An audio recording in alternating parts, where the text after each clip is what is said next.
For the next 30 days, I'm stepping into my Zen Girl Era. No alcohol, all healing, full glow up. It's time to reset mind, body, and soul. Let's talk about why. Welcome to week 1. Welcome back, self-love healers. My name is Aksa, and in today's video, you will learn what the 30-day Zen Girl Era is, what to expect, and take a deep dive into week 1 with me. So first things first, why am I doing this? Well, to be quite honest, I've been feeling really stressed lately, and I knew that I needed a reset. I realized that alcohol, distractions, and bad habits are just not it anymore.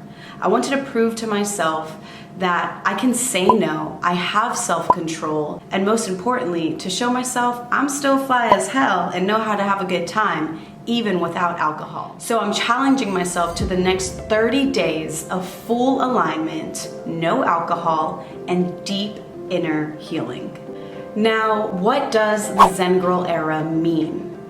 Think slow mornings, drinking lots of water, mindful movement, prioritizing mental clarity, and finding peace in the little things. This is not about perfection. It's about showing up for yourself in the most authentic way possible. Here's what to expect. Over the next 30 days, I'll be sharing weekly updates, my struggles, my wins, and the little shifts that make the biggest difference. Expect everything from morning routines, sober social life, skincare for that inner and outer glow, and deep self-reflection.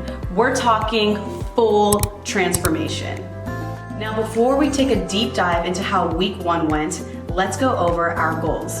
Our main focus here is to declutter our space, reset our morning and nighttime routine, and of course, remove alcohol.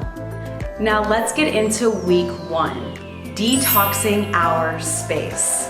This is an essential part of the transformation because you're not only setting the foundation, but you're making room for this new version of yourself to enter. I truly do believe that your external world affects your internal world. So by decluttering your space, you're not only letting go of the old stagnant energy that no longer serves you, but you're making room for the new to enter.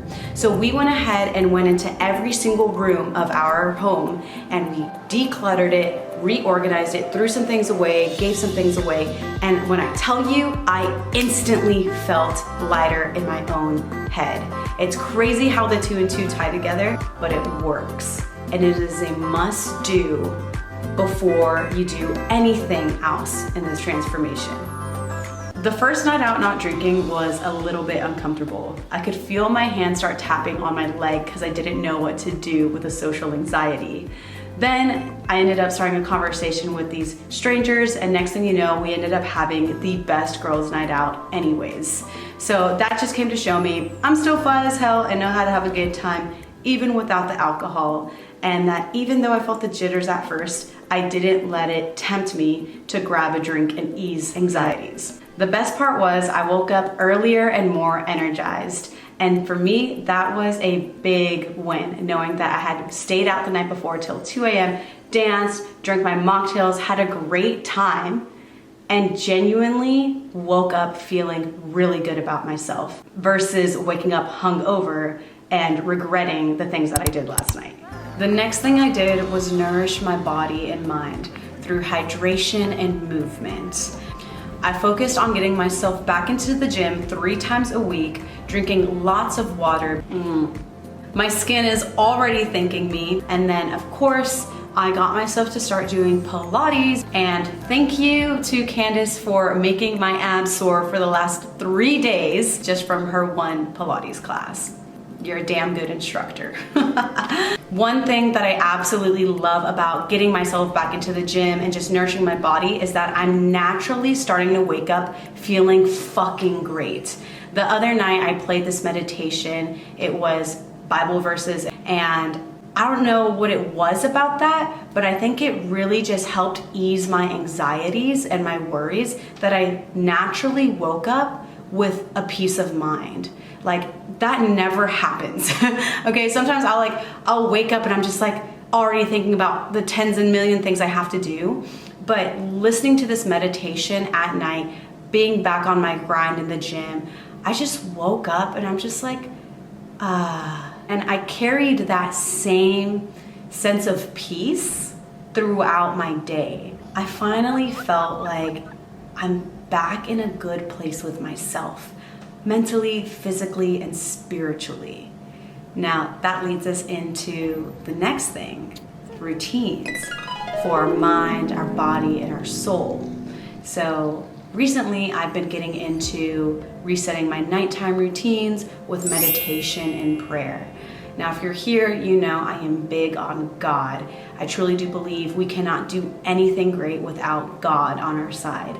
So I've really been prioritizing my relationship with God and praying. Oh my God, there's so much power in prayer. I will actually get my rosemary that my grandma Gammy gave me and that she prayed with.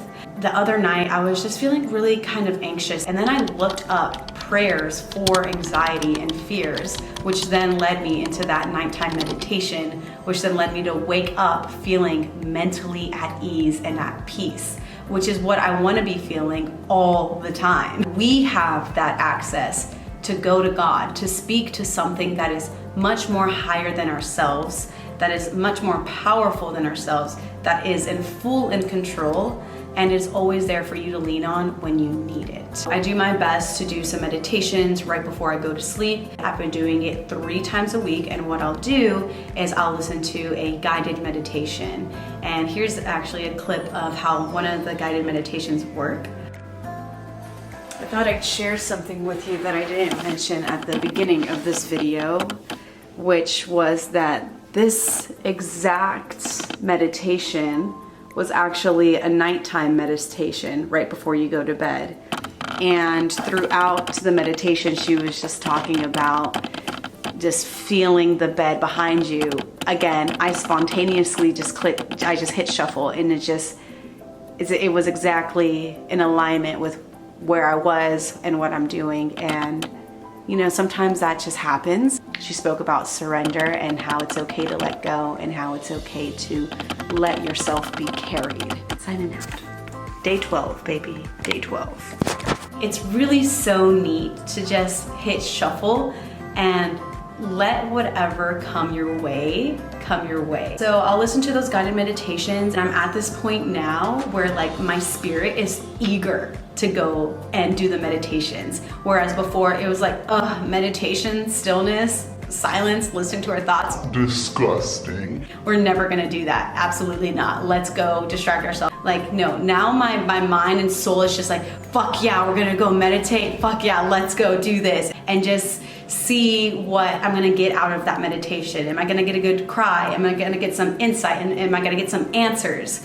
You know, and just really allow God to speak to me and move through me during those times of meditation. And so I totally encourage you, if you've been wanting to start with a guided meditation. Let yourself be guided. Outside of the meditation and prayer, some other routines that I have been doing are my daily walks, where I'll go on a 10-minute walk without being on my phone. I'll just play some music, practice mental clarity, practice being present, practice finding peace in the little things. Allow yourself to breathe in the stillness of nature, soak up the sun, listen to good music, gain that mental clarity, and just feel good. Another routine that I have been doing is my skincare routine. Shout out to Mad Hippie. I have been using their vitamin C serum.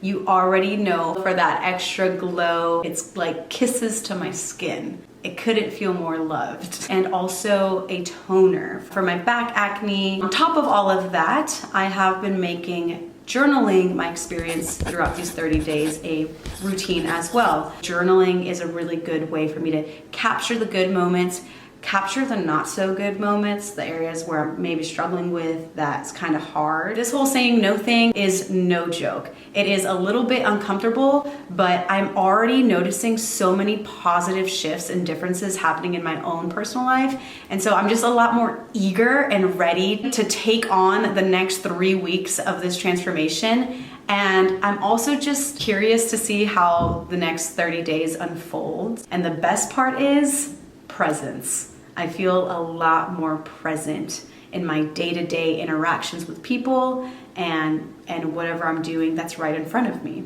So that's probably the best thing that I've taken away from this so far is the presence, for sure. If you're thinking about starting your own Zen Girl Era, do it with me. Comment below what's one habit you're trying to change this month. And if you want to see how the rest of this challenge goes, make sure you hit like and subscribe, and I'll see you in week 2. Mwah.